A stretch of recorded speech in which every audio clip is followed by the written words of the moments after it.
Insônia, Stephen King. Narração, Dani Bernardo. Capítulo 7. 1. Quando Ralph ia subindo a Avenida Harris, a caminho de casa, no dia 2 de outubro, levando na mão os livros usados de faroeste de Elmer Kelton, que comprara na Backpages, avistou alguém sentado nos degraus da varanda, também segurando um livro. O visitante, porém, não estava lendo. Apreciava com olhar de profundo devaneio o vento quente que soprara o dia todo, colhia as folhas amarelas e douradas dos carvalhos e dos 3 olmeiros que sobreviviam na calçada defronte. Ralph se aproximou, observando os cabelos finos que esvoaçavam à volta da cabeça do homem e o jeito com que sua gordura parecia ter se concentrado nos quadris, barriga e traseiro. Aquela volumosa seção central, somada ao pescoço descarnado, ao peito estreito e às pernas finas metidas em velhas calças de flanela verde, davam-lhe a aparência de alguém que usasse uma câmara de pneu por baixo das roupas. Mesmo a uns 150 metros de distância, não havia realmente a menor dúvida quanto à identidade do visitante. Dorrance Masterla. Suspirando, Ralph venceu a distância até o seu prédio. Dorrance, aparentemente hipnotizado pelas folhas coloridas que caíam, não olhou, até que a sombra de Ralph o alcançasse. Virou-se, então esticou o pescoço e sorriu, um sorriso meigo e estranhamente vulnerável. Fez Shaping, Don Vise e outros componentes da velha guarda que frequentavam a área de piqueniques junto à pista 3 do aeroporto e se retirariam para o Jackson Street Billiard quando terminasse o verânico e o tempo esfriasse, consideravam aquele sorriso apenas mais um indicador de que o velho Dor, fosse ou não leitor de poesia, era essencialmente um desmiolado. Don Vise, que não era nenhum modelo de sensibilidade, pegara o hábito de chamar Dorrance de velho chefe cabeça tonta. E fez certa vez comentar com Ralph que não era nenhuma surpresa que o velho Dó tivesse mais de 90 anos. Gente de cabeça oca sempre vive mais, explicara Ralph ainda no início daquele ano, porque não tem preocupações. Com isso, mantém a pressão do sangue baixa, o que reduz a probabilidade de bater o pino ou de queimar uma válvula. Ralph, porém, não tinha muita certeza disso. Para ele, a meiguice do sorriso de Dorrance não dava a impressão de que o velho fosse um cabeça oca, mas sim puro e, ao mesmo tempo, sábio, uma espécie de mago Merlin caipira. Ainda assim, poderia passar sem a visita de Dor naquele dia. Pela manhã, bater o novo recorde. Acordara a 1h58 da madrugada e sentia-se exausto. Seu único desejo era sentar na sala, beber café e tentar ler um dos livros de faroeste que comprara no centro. Talvez mais tarde tentasse cochilar outra vez. Alô! Cumprimentou Dorrance. O livro que empunhava era uma brochura, Cemetery Nights, de autoria de um tal de Stephen Dobbins. Olá, Dor. Que tal o livro? Bom? Dorrance olhou para o livro como se estivesse esquecido que o segurava. Sorriu e confirmou com a cabeça.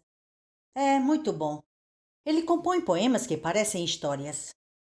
Nem sempre gosto do gênero, mas às vezes gosto. Que ótimo. Olha aqui, Dor.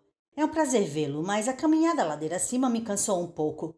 Quem sabe podíamos deixar a visita para outro... Ah, tudo bem, respondeu Dorrance erguendo-se. Envolvia um leve cheiro de canela que sempre fazia Ralph pensar em múmias egípcias protegidas por cordões de veludo vermelho, em museus sombrios. Seu rosto praticamente não tinha rugas, exceto uns minúsculos pés de galinha em torno dos olhos, mas sua idade era inconfundível e um tanto alarmante. Seus olhos azuis haviam desbotado para um cinza aguado do céu de abril, e a pele adquirira uma claridade translúcida que lembrava a Ralph a pele de Nete. Os lábios eram frouxos e quase lilazes. Estalavam quando ele falava. Tudo bem, não vim visitar você. Vim só lhe trazer um recado. Que recado? De quem? Não sei de quem. Dorrance falou, e o olhar que lançou a Ralph revelava que, em sua opinião, ou Ralph era tolo ou estava se fazendo de tolo. Não me meto em histórias antigas, e já lhe disse para fazer o mesmo, lembra-se? Ralph lembrava alguma coisa, mas não sabia exatamente o quê. E pouco lhe importava. Estava cansado e já tivera de escutar uma cansativa lenga-lenga de Hen Davenport sobre Susan Day. Não tinha a menor vontade de ficar fazendo rodeios com Dorrance Mastelar, por mais bonita que estivesse a manhã de sábado. Bem, então que tal me dar o recado e me deixar subir? Ah, claro, está bem, ótimo. Mas Dorrance parou de falar, voltando a olhar para a calçada defronte, onde um novo sopro de vento arrebatara uma espiral de folhas para o céu claro de outubro. Seus olhos pálidos se arregalaram e alguma coisa neles fez Ralph pensar outra vez em sua majestade a neném, no jeito como agarrar as marcas azul acinzentadas deixadas por seus dedos e observar as flores chiando no vaso junto à pia. Ralph já vira Dorrance ficar acompanhando aviões decolarem e pousarem na pista 3, às vezes com a mesma expressão boquiaberta por mais de uma hora. Dor? Chamou. As pestanas ralas de Dorrance piscaram. Ah, certo, o recado. O recado é... Franziu ligeiramente a testa e olhou para o livro que agora dobrava e redobrava nas mãos. Seu rosto então se iluminou e ele ergueu novamente os olhos para Ralph. O recado é... Cancele a consulta. Foi a vez de Ralph franzir a testa. Que consulta? Você não devia ter se intrometido. Dorrance repetiu. Então deu um grande suspiro. Mas agora é tarde demais. O que foi feito não pode ser desfeito. Cancele a consulta. Não deixe aquele sujeito espetar agulhas em você. Ralph ia dando as costas para os degraus da varanda. Então virou-se para Dorrance. Hong? Você está se referindo a Hong? Como é que eu vou saber? Dorrance perguntou num tom irritado. Eu não me meto, já lhe disse. De vez em quando levo um recado, só isso, como agora. Mandaram-lhe dizer para cancelar a consulta com o espetador de agulhas, e foi o que eu fiz. O resto é com você. Dorrance voltara a contemplar as árvores na calçada defronte, seu rosto estranho e sem rugas deixando transparecer uma leve exaltação. O forte vento de outono ondulava seus cabelos como se fossem algas. Quando Ralph tocou no seu ombro, o velho se virou de boa vontade, e Ralph percebeu de repente que onde fez Chapin e os outros viam tolice, talvez houvesse realmente felicidade. Se assim fosse, o engano provavelmente revelava mais sobre eles do que sobre o velho Dor. Dorrance. Que é, Ralph? O recado. Quem foi que mandou? Dorrance pensou um pouco, ou talvez apenas aparentasse pensar um pouco. Em seguida estendeu seu exemplar de Cemetery Nights. Tome. Não, obrigado, disse Ralph. Não gosto muito de poemas, Dó. Você vai gostar destes. Parecem histórias. Ralph refreou uma forte vontade de agarrar o velho e sacudi-lo até seus ossos chocolharem como castanholas. Acabei de comprar umas histórias de faroeste lá no centro, na Backpages. O que quero saber é quem mandou o recado sobre... Dorrance enfiou o livro de poemas na mão direita de Ralph. Aqui estava livre, com surpreendente energia. Um deles começa assim. Cada coisa que faço, faço-a depressa, para poder fazer mais outra. E antes que Ralph pudesse perguntar mais alguma coisa, o velho Dó atravessou o gramado até a calçada. Virou à esquerda, indo em direção à extensão da Harris com o rosto voltado sonhadoramente para o céu azul, onde as folhas voavam rápidas, como se estivessem em um encontro de amor mais além do horizonte. Dorrance! Ralph gritou subitamente enfurecido. Do outro lado da rua, no mercadinho, Sue varria as folhas caídas do toldo diante da porta. Ao som da voz de Ralph, ela parou e olhou curiosa. Sentindo-se tolo, sentindo-se velho, Ralph produziu o que imaginou ser um grande e animado sorriso e acenou para a moça. Sue retribuiu o aceno, retomando seu trabalho. Dorrance, enquanto isso, seguira tranquilamente o seu caminho. Encontrava-se agora a quase meio quarteirão dali. Ralph resolveu deixá-lo em paz. 2. Ele subiu os degraus da varanda, passando para a mão esquerda o livro que Dorrance lhe dera, de modo que pudesse procurar o chaveiro, mas viu que nem precisava se incomodar. A porta estava não somente destrancada, como entreaberta. Ralph repreendera repetidamente McGovern por descuidar de trancar a porta da rua e pensava que finalmente conseguira meter a ideia na cabeça dura do inquilino de baixo. Mas parecia que McGovern tivera uma recaída. Diabos, Bill! Praguejou, penetrando na escuridão do vestíbulo e espiando nervoso para a escada. Era demasiado fácil imaginar Ed de Pinot escondido ali em cima, fosse ou não pleno dia. Contudo, não podia ficar no saguão o dia inteiro. Trancou a porta da rua e começou a subir as escadas. Naturalmente não havia nada com que se preocupar. Assustou-se um pouco quando imaginou ter vislumbrado alguém no canto oposto da sala, mas era apenas o seu velho blusão cinzento. Na realidade, para variar, pendurara-o no cabide em vez de atirá-lo numa cadeira ou no braço do sofá. Não admira que ele tivesse pregado um susto. Entrou na cozinha e, com as mãos metidas nos bolsos traseiros, parou para espiar a folhinha. Fizeram um círculo em torno da segunda-feira e no centro anotara a Hong, 10 horas. Mandaram-lhe dizer que cancelasse a consulta com o espetador de agulhas, e foi o que eu fiz. O resto é com você.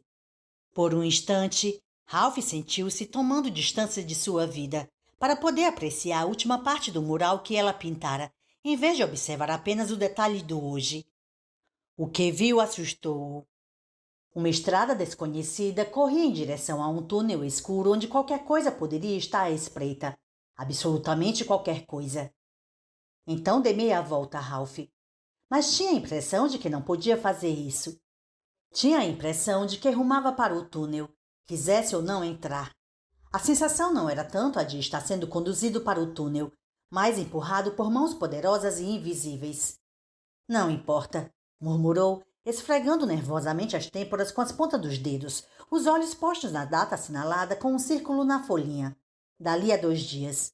É a insônia. Foi quando as coisas começaram realmente a... Começaram realmente a o quê? A ficar esquisitas. Falou para o apartamento vazio. Foi quando as coisas começaram a ficar francamente esquisitas. Esquisitas. Uma porção de coisas esquisitas. E as auras que andava vendo eram as mais esquisitas. A fria luz cinzenta, a vista parecia geada recente, avançava para o homem que lia o jornal no Daybreak Sundown. A mãe e o filho que iam ao supermercado, as auras entrelaçadas subindo de suas mãos unidas como uma trança. Ellen e Nete engolfadas por lindas nuvens luminosas cor de marfim. Natalie tentando agarrar as marcas deixadas pelos dedos de Ralph em movimento. Esteiras fantasmagóricas que só ela e Ralph eram capazes de ver. E agora o velho Dó aparecia à sua porta como um excêntrico profeta do Velho Testamento. Só que, em vez de lhe dizer para se arrepender de seus pecados, aconselhava-o a cancelar a consulta com a computurista que Joy Wise recomendara. Devia ser engraçado, mas não era. A boca daquele túnel, cada dia mais próxima e maior. Haveria mesmo um túnel? E se havia, aonde levava? Estou mais interessado no que estaria à espreita ali, Ralph pensou. À espreita na escuridão.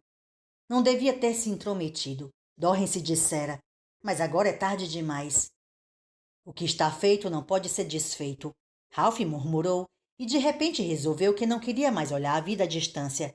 Perturbava-o. Era melhor aproximar-se outra vez e examinar um detalhe de cada vez, a começar pela consulta com a computurista. Iria mantê-la ou seguiria o conselho do velho Dor, a quem tinha apelidado de fantasma do pai de Hamlet? Na realidade, não era uma pergunta que exigisse muita reflexão, Ralph concluiu. Joy Wise precisara passar uma cantada na secretária de Hong para lhe arranjar uma consulta no início de outubro, e Ralph pretendia mantê-la. Se havia um caminho para sair desse matagal, provavelmente começava por dormir a noite inteira. E isso fazia de Hong o passo lógico seguinte. O que está feito não pode ser desfeito. Ele repetiu e foi para a sala ler um livro de faroeste. No entanto, surpreendeu-se folheando o livro de poemas que Dorrance lhe dera, Cemetery Nights de Stephen Dobbins. Dorrance tinha razão em 2 pontos. Quase todos os poemas pareciam histórias, e Ralph descobriu que os achava muito bons. O poema que o velho Dor citara chamava-se Busca e começava assim. Cada coisa que faço, faço-a depressa para poder fazer mais outra. Assim não passando os dias em que corridas de carrangos se misturam à lenta construção de uma catedral gótica. Pela janela do meu carro de corrida, vejo tudo o que amo ficar para trás. Livros que não li, piadas que não contei, paisagens que não visitei. Ralph leu o poema 2 vezes, completamente absorto, pensando em lê-lo para Caroline.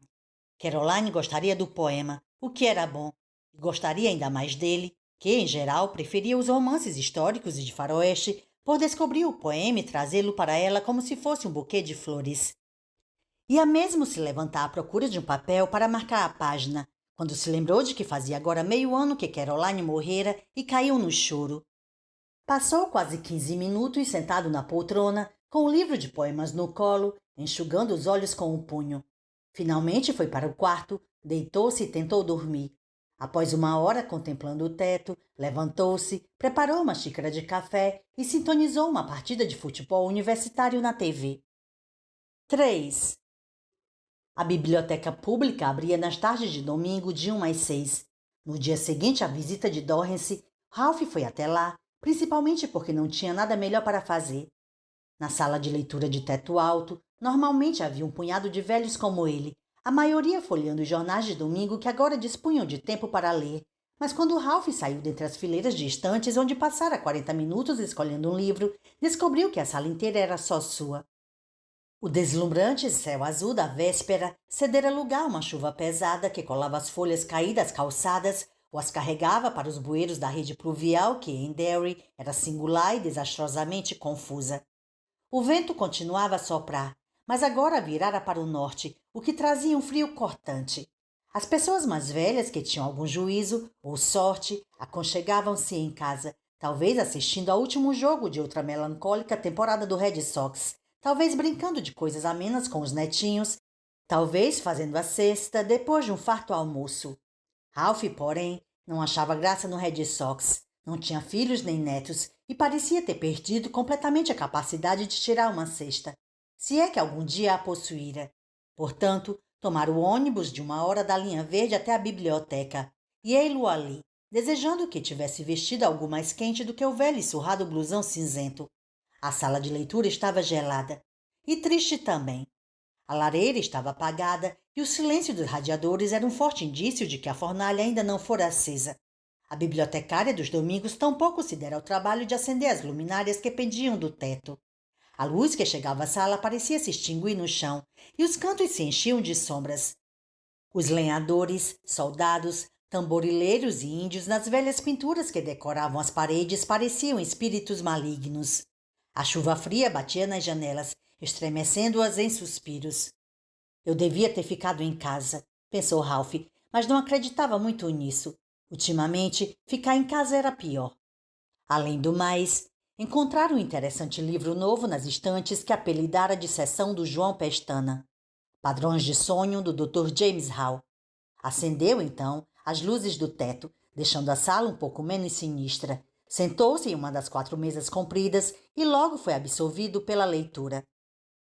Antes de se descobrir que os sonos REM e NREM constituíam estados distintos, dizia o autor, os estudos relativos à privação total de uma determinada fase do sono tinham conduzido à hipótese de Dement, 1960, segundo a qual a privação causa desorganização da personalidade durante a vigília. Cara, você acertou na mosca, pensou Ralph.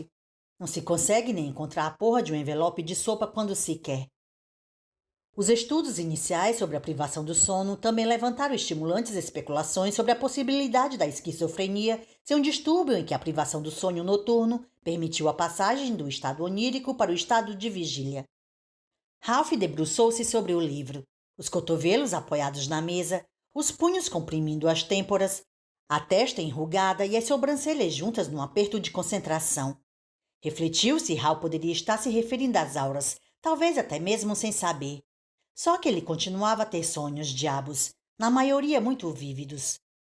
Ainda na véspera, sonhara que estava dançando com Lois Chase no velho pavilhão de Derry, que já não existia. Fora destruída há 8 anos por um grande temporal que quase varrera do mapa a maior parte do centro da cidade. Aparentemente saíra com ela com a intenção de pedi-la em casamento, mas Trigg Venchon, imaginem, insistia em interrompê-los. Ralph esfregou os olhos com os nós dos dedos, tentou concentrar-se e recomeçou a ler. Não viu o homem de camiseta cinzenta e larga aparecer de repente à porta da sala de leitura e postar-se ali, observando-o em silêncio. Depois de uns 3 minutos, o homem meteu a mão sob a camiseta, tinha estampado no peito o cachorro de Charlie Brown, Snoopy, com os óculos escuros que usava quando se tornava Joey Cole, e tirou uma faca de caça de uma bainha presa ao cinto. A luz do teto refletiu na lâmina serrilhada da faca quando o homem a revirou de um lado para o outro, apreciando seu gume. Então, ele se adiantou até a mesa onde Ralph se sentara com a cabeça apoiada nas mãos. Sentou-se ao lado de Ralph, que só notou de uma maneira vaga e muito distante que havia alguém ali. A tolerância à perda do sono varia muito com a idade do paciente. Os mais novos apresentam sintomas precoces de distúrbios e um número maior de reações físicas, enquanto os mais velhos... Uma mão apertou de leve o ombro de Ralph, desconcentrando-o da leitura. Que aparência será que elas têm? Uma voz extasiada murmurou ao seu ouvido. As palavras engolfadas numa onda de bacon estragado, refogado lentamente em alho e manteiga rançosa. Suas tripas, quero dizer. Que aparência terão quando eu as espalhar pelo chão? Que acha, centurião sem fé, matador de bebês? Acha que elas serão amarelas, pretas, vermelhas ou de que cor? Uma coisa dura e pontiaguda comprimiu o lado de Ralph e foi lentamente descendo por suas costelas. Mal posso esperar para descobrir, murmurou a voz extasiada. Mal posso esperar. 4. Ralph voltou a cabeça muito devagarinho, ouvindo os tendões de seu pescoço rangerem. Não sabia o nome do homem com mau hálito. O homem que estava enfiando uma coisa nas suas costelas que parecia demais com uma faca para não ser uma faca. Mas reconheceu-o imediatamente. Os óculos com aros de tartaruga ajudaram, mas os cabelos grisalhos espetados como os de um palhaço, que lembravam ao mesmo tempo Don King e Albert Einstein, foram a característica decisiva. Era o homem que vira ao lado de Eddie de Pinot no segundo plano da foto do jornal, que mostrava Henry Davenport de punho erguido e Dom Dalton com o cartaz de Davenport, opção sim, medo não, à guisa de chapéu. Ralph achou que vira esse mesmo sujeito em reportagens de TV sobre as constantes manifestações pró e contra aborto. Apenas um portador de cartaz, um rosto gritando na multidão. Apenas um lanceiro. Só que agora parecia que esse tal lanceiro pretendia matá-lo. Que é que você acha? Perguntou o homem com a camiseta do Snoopy, ainda murmurando extasiadamente. O som de sua voz assustava Ralph mais do que a lâmina que deslizava lentamente para cima e para baixo sobre o seu blusão de couro, parecendo mapear os órgãos vulneráveis do lado esquerdo do seu corpo. Pulmão, coração, rins, intestinos. De que cor? Seu hálito era enjoativo, mas Ralph teve medo de se desviar ou de virar a cabeça. Medo de que qualquer gesto pudesse fazer a faca parar de rastrear e penetrar em seu corpo. Agora recomeçava mais uma vez a subir. Por trás das grossas lentes em aros de tartaruga, os olhos castanhos do homem flutuavam como peixes exóticos. Sua expressão era desconexa e estranhamente apavorante, pensou Ralph. Os olhos de um homem que via sinais no céu e talvez ouvisse vozes cochichando no fundo do armário, tarde da noite. Não sei, respondeu Ralph. Para começar, nem sei por que você iria querer me ferir. Olhou rapidamente em volta, mas sem mexer a cabeça, na esperança de ver alguém, qualquer pessoa, mas o salão de leitura continuava vazio. Lá fora, o vento soprava com força e a chuva batia ruidosa nas janelas. Porra, porque você é um centurião, cuspiu o homem grisalho. Um porra que mata bebês, um ladrão de fetos, que vende a quem dá mais. Sei tudo sobre você. Ralph baixou vagarosamente a mão direita da fronte. Era destro e tudo que por acaso recolhia durante o dia ia parar no bolso direito, mais jeitoso da roupa que estivesse usando. O velho blusão cinzento possuía grandes bolsos, mas temia que mesmo que conseguisse meter furtivamente a mão no bolso sem ser notado, o objeto mais letal que ia encontrar era uma embalagem amassada de chiclete. Duvidava que carregasse sequer um cortador de unhas. Foi Eddie de Pinot quem lhe disse isso, não foi? Ralph perguntou, e em seguida gemeu ao sentir a faca espetá-lo dolorosamente no ponto em que terminava as costelas. Não fale o nome dele, murmurou o homem com a camiseta do Snoopy. Não fale jamais o nome dele, ladrão de criancinhas. Assassino covarde, centurião. Investiu de novo com a faca e desta vez realmente doeu quando a ponta perfurou o blusão de couro. Ralph não achou que o homem o cortaria, ainda não, mas estava certo de que o biruta aplicaria pressão suficiente para deixar um feio hematoma. Isso, porém, não fazia mal. Se escapasse dessa só com um hematoma, poderia se considerar um homem de sorte. Tudo bem, falou. Não falarei o nome dele. Peça desculpas, sibilou o homem com a camiseta do Snoopy, cutucando-o com a faca. Desta vez perfurou a camisa de Ralph, e ele sentiu o primeiro filete de sangue morno escorrer pelo lado. O que será que está sob a ponta da faca agora? Perguntou-se. O fígado? A vesícula? O que será que fica aí do lado esquerdo? Não conseguia lembrar ou não sabia. Subitamente ocorreu-lhe uma imagem que interrompia qualquer pensamento organizado. Um veado pendurado de cabeça para baixo na balança de alguma loja do interior durante a temporada de caça.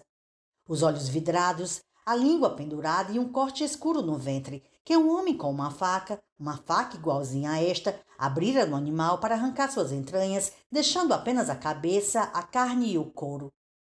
Sinto muito, disse Ralph com uma voz que perdera a firmeza. Sinceramente. É isso aí. Você devia sentir, mas não sente não. Não sente nada. Mais uma espetadela. Uma pontada aguda de dor. Outra quenturinha úmida escorrendo pelo lado. E de repente a sala se iluminou, como se umas 3 equipes de câmeras que percorriam Derry desde que os protestos contra o aborto começaram tivessem se aglomerado ali e ligado os refletores em cima das câmeras de VT. Não havia câmeras, é claro. As luzes tinham se acendido dentro dele. Ele se virou para o homem da faca, o homem que naquele momento espetava a faca nele, e viu que estava envolto em uma aura cambiante verde e preta, o que fez Ralph pensar em fogo fátuo, na fraca fosforescência que por vezes vira nos manguezais após o anoitecer. Enredavam-se na aura esses cipós absolutamente negros. Ele observou a aura de seu agressor com crescente desânimo, mal sentindo a pontada da faca penetrar mais uns 4 milímetros. Tinha uma consciência distante de que o sangue se acumulava na parte inferior da camisa, ao longo do cinto, mas era só. Ele é maluco e realmente pretende me matar. Não é conversa fiada. Ainda não está pronto. Não se enfureceu o suficiente, mas daqui a pouco chega lá. E se eu tentar correr? Se tentar me afastar 2 centímetros, que seja da faca que enfiou em mim, me matará na hora. Acho que está esperando que eu resolva me mexer. E então poderá dizer a si mesmo que eu o provoquei, que a culpa foi minha. Você e os outros da sua laia não são fáceis, dizia o homem com os absurdos cabelos de palhaço. Sabemos tudo sobre vocês. A mão de Ralph chegara ao bolso direito. Ele sentiu uma coisa meio grande que não reconheceu nem se lembrava de ter guardado ali. Não que isso fosse grande coisa, quando a pessoa já não conseguia lembrar se os últimos 4 números de telefone de informações sobre cinemas eram 1317 ou 1713. Tudo era possível. Vocês não são fáceis, repetiu o homem de cabelos de palhaço. Não são fáceis. Não são nada fáceis. Desta vez, Ralph não demorou a sentir a dor quando o homem enterrou a faca. A ponta espalhou uma fina rede vermelha do peito até a nuca. Ele gemeu baixinho e sua mão apertou com força o bolso direito do blusão cinzento, moldando o couro à curvatura do objeto que continha. Não grite, disse o homem de cabelo de palhaço naquele sussurro de êxtase. Ah, pode crer. Você não vai querer fazer isso. Seus olhos castanhos estudaram o rosto de Ralph. As lentes dos óculos os aumentavam de tal jeito que as caspinhas presas nos cílios pareciam ter o tamanho de seixos. Ralph podia ver a aura do homem até nos olhos. Atravessava as pupilas como fumaça verde sobre águas negras. O cipoal que perpassava a luz verde agora estava mais grosso, entrelaçado. E Ralph compreendeu que, quando a faca cravasse nele, a parte da personalidade do homem que gerava aquele redemoinho negro seria responsável por tal ato. O verde era confusão e paranoia. O preto era outra coisa. Algo exógeno, muito pior. Não, ofegou. Não vou gritar. Ótimo. Sinto o seu coração, sabe? Sobe pela lâmina da faca até a palma da minha mão. Deve estar batendo com força. Os cantos da boca do homem se ergueram num sorriso súbito e despido de humor. Respingos de saliva prenderam-se em seus lábios. Talvez você simplesmente despenque e morra de ataque cardíaco e me poupe o trabalho de matá-lo? Mas um sopro daquele hálito enjoativo bateu no rosto de Ralph. Você é velho pra caramba. O sangue escorria agora pelo lado aparentemente em 2 filetes, talvez 3. A dor da ponta da faca perfurando sua carne era de enlouquecer. Um ferrão de abelha gigante. Ou um alfinete, pensou Ralph, e descobriu que a ideia era engraçada, apesar da fria em que se encontrava, ou talvez por isso mesmo. Ali estava o verdadeiro espetador de agulhas. James Roy Hong só podia ser uma pálida imitação. E nem pude cancelar essa consulta, pensou Ralph. Mas, por outro lado, tinha a impressão de que malucos do tipo que usava a camiseta do Snoopy não aceitavam cancelamentos. Malucos como esse tinham uma agenda particular e mantinham seus compromissos, chovesse ou fizesse sol. Quaisquer que fossem as consequências, Ralph sabia que não poderia suportar aquela ponta de faca na carne por muito mais tempo. Usou o polegar para levantar a aba do bolso do blusão e escorregou a mão para dentro. Soube que objeto era aquele no instante em que seus dedos o tocaram. O aerosol que Gretchen tirara da bolsa e colocara sobre a mesa da cozinha. Um presentinho dos seus amigos agradecidos da Woman Care, dissera. Ralph não se lembrava de como a lata saíra de cima do armário da cozinha, onde a guardara, para o bolso de seu surrado blusão de outono, mas pouco lhe importava. Sua mão segurou a lata e ele usou de novo o polegar, desta vez para soltar a tampa plástica.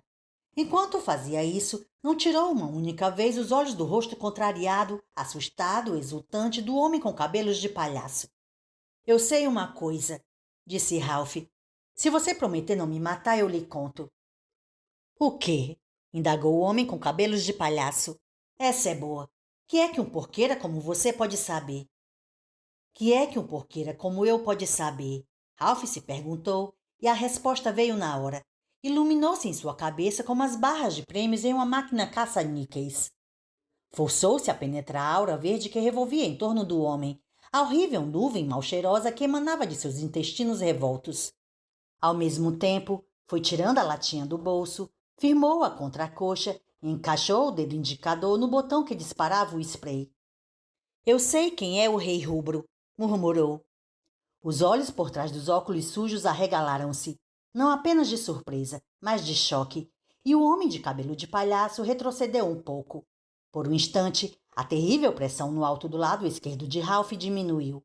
Era sua chance, a única que provavelmente teria, e ele a aproveitou. Jogou o corpo para a direita, atirou-se da cadeira e rolou pelo chão. A parte posterior da cabeça bateu nos ladrilhos, mas a dor lhe pareceu distante e sem importância, comparada ao alívio com a remoção da ponta da faca. O homem com cabelos de palhaço protestou. Um som em que se misturaram raiva e resignação, como se estivesse habituada a tais contratempos em sua longa e difícil vida. Curvou-se sobre a cadeira de Ralph, agora vazia, o rosto tenso esticado à frente, os olhos parecendo aqueles bichos fantásticos e luminosos que vivem nas profundezas do mar. Ralph ergueu a latinha de spray e teve apenas um segundo para perceber que não tivera tempo de verificar para que lado o furo do bico estava apontado. Era bem capaz de só conseguir encher a própria cara com o guarda-costas. Mas não dava para se preocupar com isso agora. Ele apertou o bico quando o homem de cabelo de palhaço avançou com a faca. A cara do homem foi envolvida por uma nuvem de gotículas que lembravam o purificador de ar com cheiro de pinho que Ralph mantinha sobre a caixa de descarga do banheiro. As lentes dos óculos se embaçaram. O resultado foi imediato. Ralph não podia ter desejado nada melhor. O homem com cabelos de palhaço gritou de dor, largou a faca, que bateu no joelho esquerdo de Ralph, se aninhou entre suas pernas e levou as mãos ao rosto, arrancando fora os óculos. Eles caíram sobre a mesa. Ao mesmo tempo, a aura fina e um tanto gordurosa que o envolvia soltou lampejos vermelhos vivos que, em seguida, desapareceram, pelo menos do campo de visão de Ralph. — Estou cego!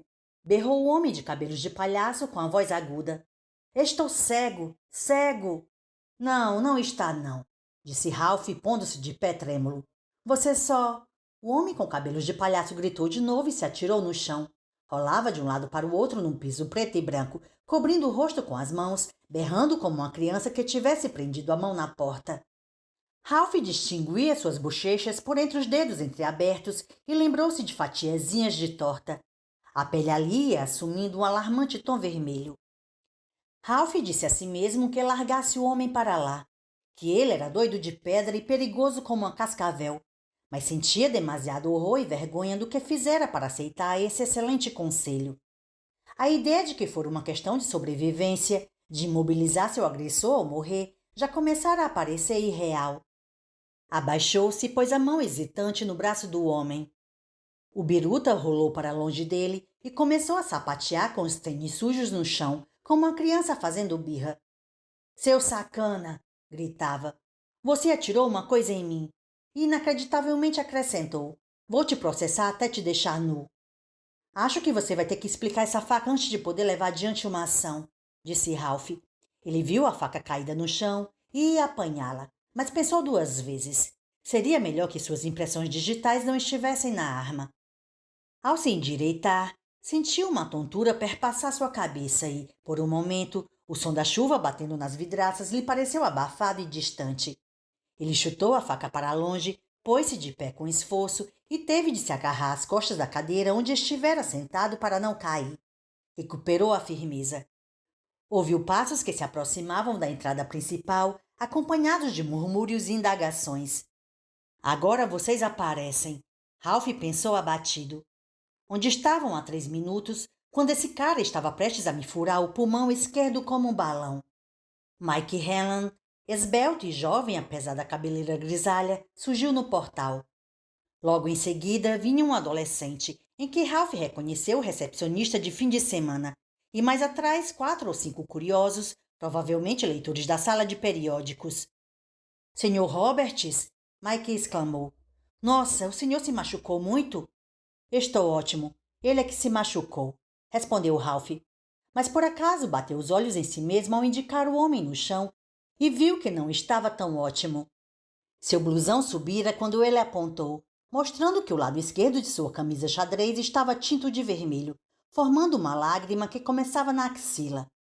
Merda! Exclamou indistintamente e sentou-se outra vez na cadeira. Esbarrou o cotovelo nos óculos de aros de tartaruga que deslizaram quase até a borda da mesa. As gotas presas às lentes faziam os óculos parecerem olhos cegos por cataratas. Ele atirou ácido em mim, berrava o homem no chão. Não consigo enxergar e minha pele está derretendo. Sinto ela derreter.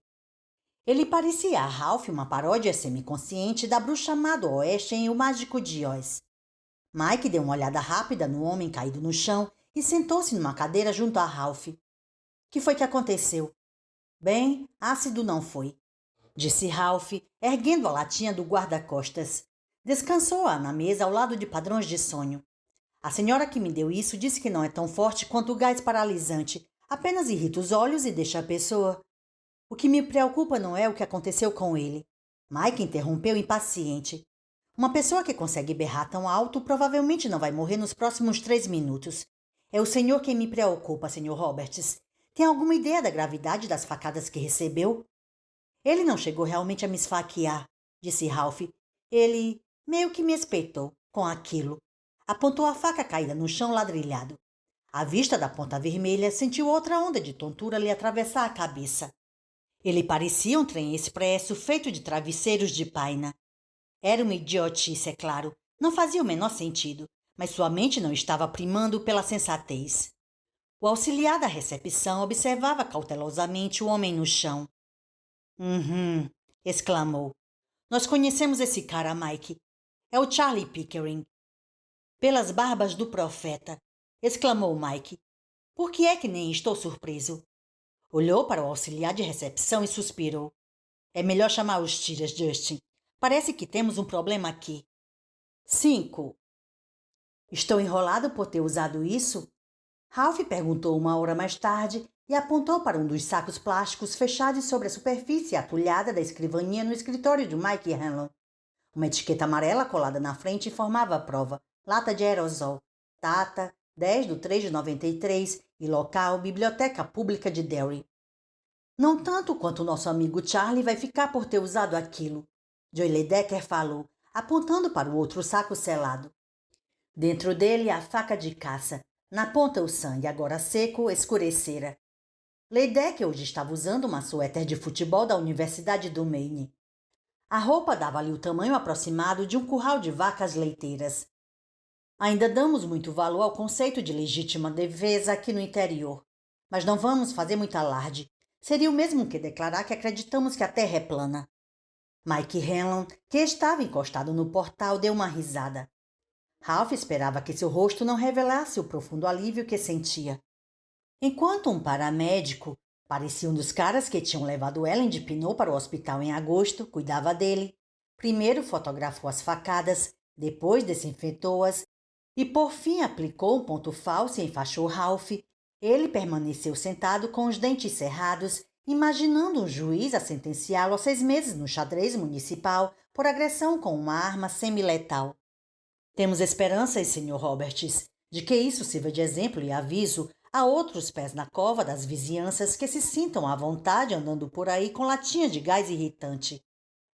Leideck estudou novamente as 6 fotos Polaroid dispostas ao lado do computador de Helen. O paramédico de cara jovem tirara as 3 primeiras antes de cuidar de Ralph. Mostrava um pequeno círculo escuro, parecia um desses grandes pontos que as crianças fazem quando estão aprendendo a escrever, na lateral do tronco de Ralph. Ele tirara as outras 3 depois de aplicar o ponto falso e pedia a Ralph que assinasse uma declaração impressa de que lhe tinham oferecido serviços hospitalares e que ele os recusara. No segundo grupo de fotos, podia-se perceber a formação de um futuro hematoma absolutamente espetacular. Deus abençoe Edwin Land e Richard Polaroid, disse Leidecker, enfiando as fotos em outro saco de prova. Acho que nunca existiu um Richard Polaroid, falou Mike Helen do portal. Provavelmente não, mas Deus o abençoe a si mesmo. Nenhum júri que veja essas fotos pode deixar de lhe conceder uma medalha a Ralph. E nem mesmo um as como Clarence Darrow pode desclassificá-las como provas. Olhou para Mike. Charlie Pickering? Mike assentiu com a cabeça. Charlie Pickering. Cafajeste. Mike concordou outra vez. Cafajeste de primeira. Os dois se entreolharam solenemente e, em seguida, caíram na gargalhada. Ralph entendia exatamente o que sentiam. Era engraçado porque era horrível e horrível porque era engraçado. E teve de morder os lábios furiosamente para não rir com os dois. A última coisa que queria fazer naquele momento era rir. Ia sentir uma dor filha da mãe. Leidecker puxou um lenço do bolso traseiro, enxugou as lágrimas que escorriam dos olhos e começou a recuperar a seriedade. Pickering é um dos participantes do direito à vida, não é? Ralph perguntou. Estava lembrando a cara de Pickering quando o adolescente auxiliar de Helen o ajudara a sentar. Sem óculos, o homem lhe parecia tão perigoso quanto um coelhinho numa vitrine de loja de animais. Pode-se dizer que sim. Mike concordou secamente. É o mesmo sujeito que apanhara no ano passado, no estacionamento que serve ao hospital e à Woman Care. Carregava uma lata de gasolina na mão e uma mochila cheia de garrafas vazias às costas. E pedaços de pano, não esqueça. Leidecker acrescentou. Ia usá-los como mechas. Isto na época em que Charlie era um membro respeitado do pão de cada dia. Faltou muito para ele tocar fogo na Woman Care? Ralph perguntou curioso. Leidecker deu de ombros. Muito pouco. Aparentemente, alguém do grupo chegou à conclusão de que lançar coquetéis Molotov na clínica feminina local talvez estivesse mais próximo do terrorismo do que da política e deu um telefonema anônimo para a polícia. Bem pensado, disse Mike. Soltou outra risadinha e cruzou os braços, como se quisesse resfriar um novo acesso de riso. Leidecker concordou. Cruzou as mãos, esticou os braços e estalou os nós dos dedos. Em vez de prisão, um juiz atencioso e compreensivo mandou Charlie fazer 6 meses de tratamento e terapia em Juniper Hill. E lá devem ter resolvido que Pickering estava curado, porque ele voltou à cidade desde junho, mais ou menos. Continuou Mike. Ele vem aqui praticamente todos os dias. Assim para dar um toque diferente ao ambiente. Ele vai cercando quase todo mundo que entra e desfia aquela lenga-lenga de que as mulheres que fazem aborto vão sufocar em enxofre e que as muito mazinhas, como Susan Day, vão queimar para sempre em um lago de fogo. Mas não consigo imaginar por que ele se meteria com o Sr. Roberts. Sorte, eu acho. Você está bem, Ralph? Leidecker perguntou. Está meio pálido. Estou ótimo, disse Ralph, embora não se sentisse nada ótimo. Na verdade, começava a sentir muita náusea. Não sei se está ótimo, mas que teve sorte, teve. Sorte por aquelas mulheres lhe darem a lata de gás de pimenta. Sorte porque a trouxe consigo. E sorte ainda maior por Pickering não ter se aproximado pelas costas e metido aquela faca em sua nuca. Você quer ir até a delegacia agora prestar um depoimento formal ou... Ralph saltou bruscamente da velha cadeira giratória de Mike Helen, atravessou a sala de um salto, uma mão tampando a boca, a outra tateando para abrir a porta de um canto direito do escritório, rezando para que não fosse um armário. Se fosse, ele provavelmente iria encher as galochas de Mike de sanduíche de queijo quente semi-digerido e sopa de tomate por digerir. Mas era o cômodo que procurava. Ralph caiu de joelhos diante do vaso sanitário e vomitou com os olhos fechados, o braço esquerdo apertando com força o furo que Pickery fizera em seu lado. Mesmo assim, quando seus músculos primeiro se contraíram e em seguida se soltaram, a dor foi enorme. Acho que a resposta é não, disse Mike às suas costas e pôs a mão na nuca de Ralph para consolá-lo. Você está bem? O furo começou a sangrar de novo? Acho que não, respondeu Ralph. Começou a desabotoar a camisa, então parou e novamente comprimiu o braço com força contra o corpo, ao sentir outro espasmo no estômago que por fim sossegou. Ergueu o braço e deu uma espiada no curativo. Continuava imaculado. Parece que estou bem. Ótimo, disse Leidecker. Ele estava parado logo atrás do bibliotecário. Você terminou? Acho que sim. Ralph olhou para Mike envergonhado. Desculpe o transtorno. Não seja pateta. Mike ajudou Ralph a se levantar. Vamos, disse Leidecker. Vou lhe dar uma carona até em casa. Amanhã teremos tempo para o depoimento. O que está precisando é ficar de pernas para o ar o resto do dia e dormir uma boa noite de sono.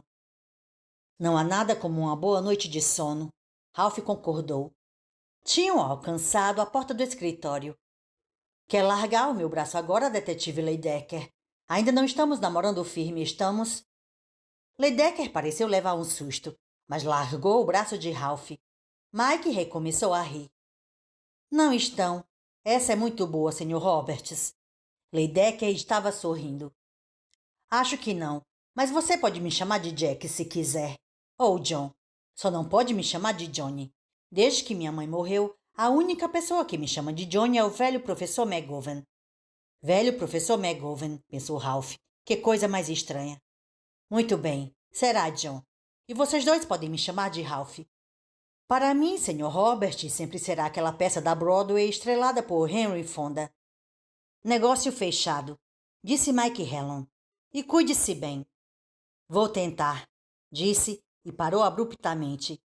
Olha aqui, tenho mais uma outra coisa a lhe agradecer, além da ajuda que me deu hoje. Mike ergueu as sobrancelhas. Tem? Tenho. Você contratou Ellen de Pinot. Gosto muito dela e estava precisando desesperadamente desse emprego. Por isso, muito obrigado. Mike sorriu e assentiu com a cabeça. É um prazer aceitar seus agradecimentos, mas foi ela quem realmente me fez o favor. Na realidade, possui mais qualificações do que a função exige, mas acho que gostaria de continuar na cidade. Eu também gostaria que ficasse, e você ajudou a tornar isso possível. Portanto, mais uma vez, obrigado. Mike sorriu. Foi um prazer. 6. Acho que foi o favo de mel que realizou o milagre, não foi?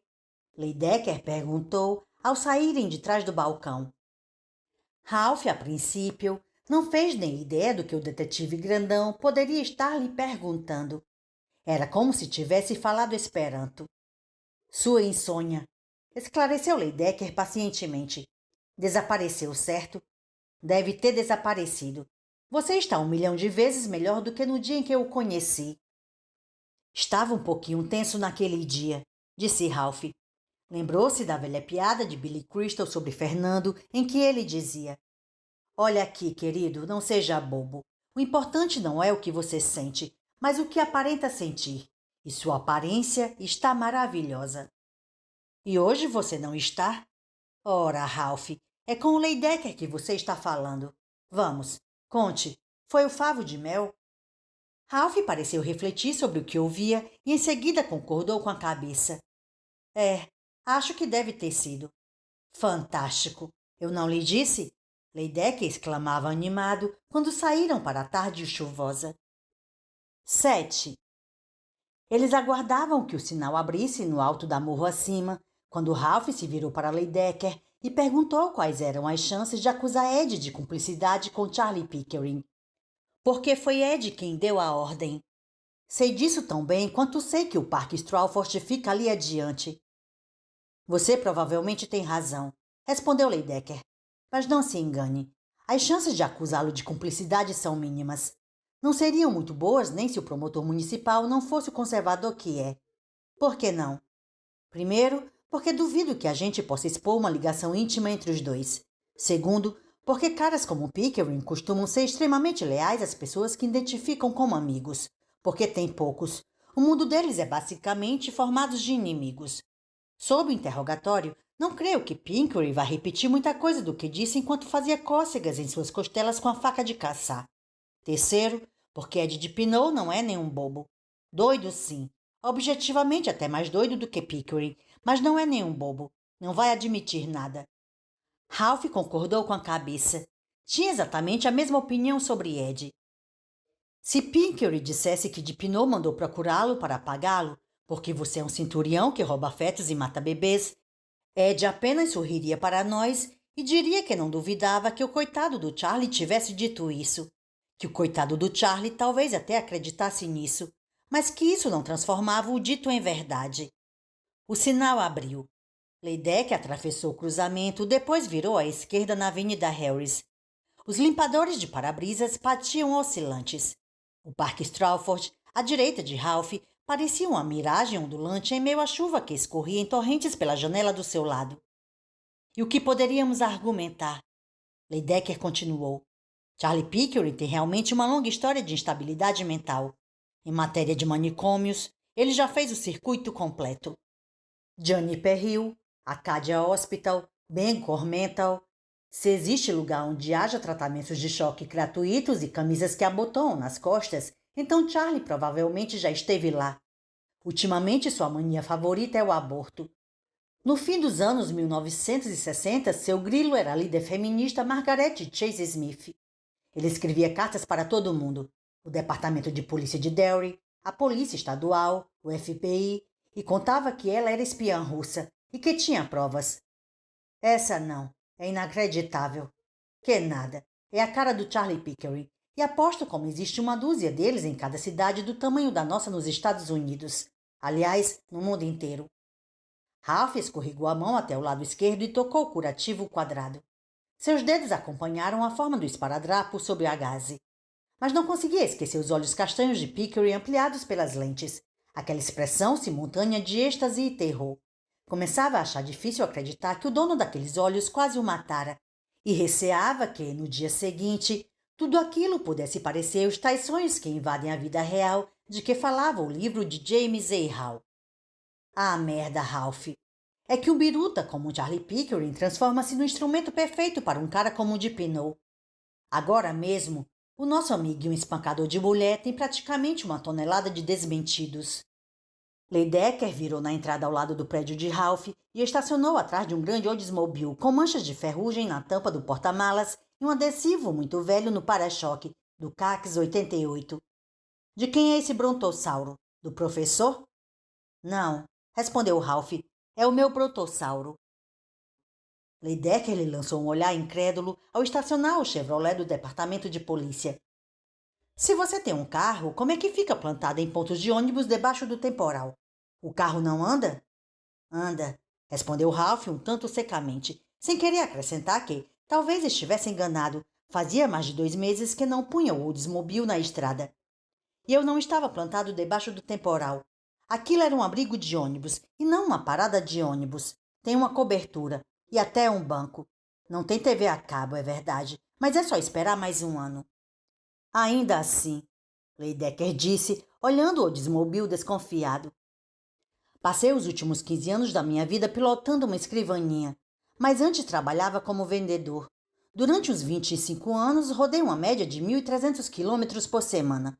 Quando passei a trabalhar na gráfica, já não fazia a menor questão de me sentar ao volante de um carro. E desde que minha mulher faleceu, não encontro muito motivo para dirigir. O ônibus me serve muito bem para quase tudo.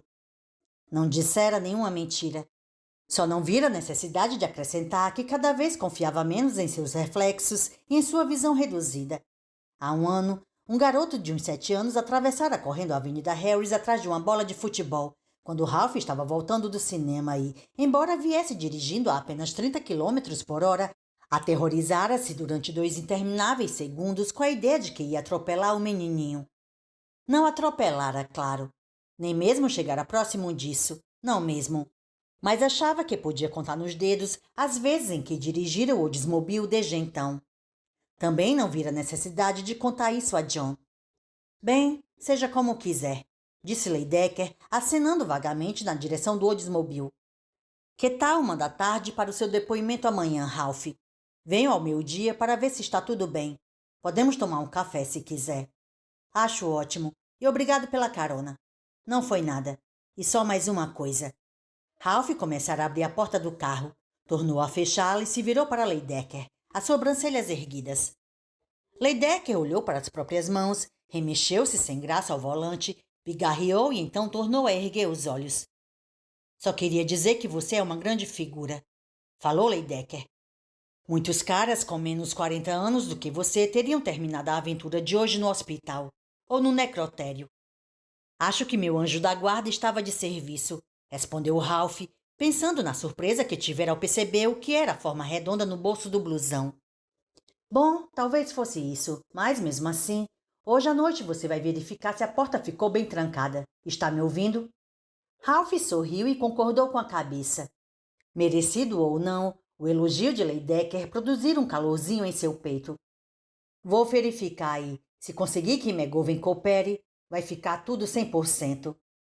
Além disso, pensou, sempre posso descer e tornar a verificar pessoalmente a fechadura quando acordar.